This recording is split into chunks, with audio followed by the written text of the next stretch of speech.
So, Marvel's What If Season 2, Episode 2, what if Peter Quill went sicko mode? What if he just started slapping the Avengers down? Disgusting. Did you like it? No.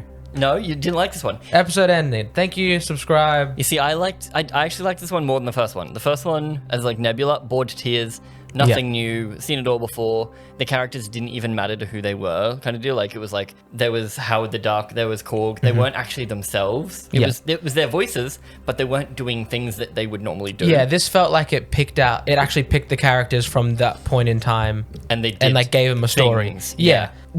Yesterday's episode was like, it was a what if of a different type.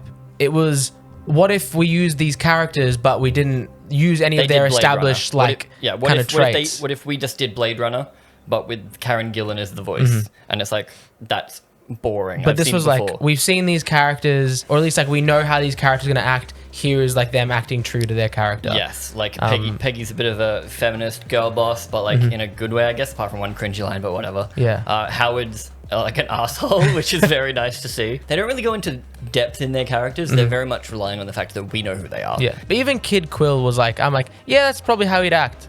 You know, he was like, not at the start for obvious reasons. Not at the start, but then like when he like becomes a kid, he's like, he is him. He's like, I thought you were the dude from Van Halen. I'm like, I'd believe that he'd say that. Yeah, like it's good to know that Quill was always a smartass and it wasn't somehow just because like his influence was Yondu. He wasn't going to become a smartass from Yondu. Yep. He was going to be like a Ravager, but no, instead he's just like a funny guy. He's Chris Pratt.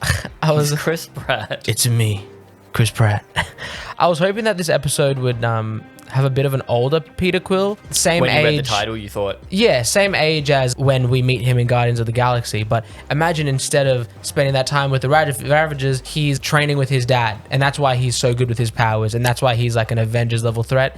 But instead, it looks like he's just the exact same age as when he left. Yeah, he's been there like a month or two. And he's just like a Asgard destroying monster. Yeah, there's a couple of weird things. So plot basically is, what if instead of Yondu having his change of heart, he ends up with Ego instead, and then they start the creatory blue bubbly goop stuff that happens in Guardians 2. Yeah. And they do that when he's a kid instead. But the opening scene, they want you to think that Quill is actually the bad guy. He's like blowing up a raccoon stand for no reason. Yeah. Which, Rocket reference, oh my god. Oh my god, he had the tighter raccoons the whole time. He actually loved Rocket all along. Yeah, but then you find out after they wimp out almost immediately. Correct. Well, he's like very strong. Like he's insanely strong. That like, how did they end up getting him? Oh, Thor. If Thor didn't end up coming, I guess he technically never and takes like surprise attacking him. Yeah, he never takes any hits, I guess. So he's not like strong, but he can like telepathic beam shoot everything. Yeah, and that kind of fucks up the world's mightiest heroes because it's not the Avengers. It's the 1988 one made of Lawrence Fishburne, Michael Douglas, Captain Marvel, Stark Senior, Peggy Sue, just randoms that they managed to get together in like the space of a day. Oh, wait, did you say Winter Soldier? No, I didn't. And Winter Soldier, because the Russians decided to help. Correct. But that's the what if formula, really. It's rush the shit out of absolutely everything. Yeah. Like anything mildly interesting gets covered by the Watcher's voiceover. And this whole episode is kind of just a fight scene. It's just 2 fight scenes. Yes. So it's Peter Quill kicking the shit out of everyone. We realize Peter Quill's a good guy. And there's a bit of character work in the middle, basically only between Hank Pym, Hope Van Dyne, and Peter Quill. There's like a little bit of a thing there. It's like kids being kids, but they don't really go into it. They just rely on the fact that like, oh yeah, kids. They do crazy things. I understand the whole, sometimes we can learn by like taking a step back and seeing how like a child would look at the situation. Oh, you reckon there was a moral to this story? No, well, just wait. Let me finish my thought. But we need to stop letting children or people who aren't the people in charge of saving the world be outsmarted. But like these are like the Avengers and Captain Carter and like Tony Stark's dad. Like these are supposed to be the smartest people in the world. But it's like, it takes a child to be like, hey, but she stole the key card. He's just a kid, you know? Oh, that's what you mean. So you don't mean the fact she rescued him, you mean... Everyone's like, we need to kill him. And like, they're kind of maybe settling on killing him until like, if Hope wasn't there, they probably would have settled on killing him. Or studying him. But yeah, like anything except being cool. And like, I understand. It's like, or treating him like a kid. Hey, it's like, he's just a kid. You need to take a second. And like, Hank Pym's like, I have a child. Oh my God, what am I doing? It's the kid literally has to spell it out. We need to have Avengers who are going to be able to make these decisions instead of being like, well, we're going to shoot all these kids, but thank God this kid told me not to shoot these kids. Because if they did kill him, everything would have gone to shit.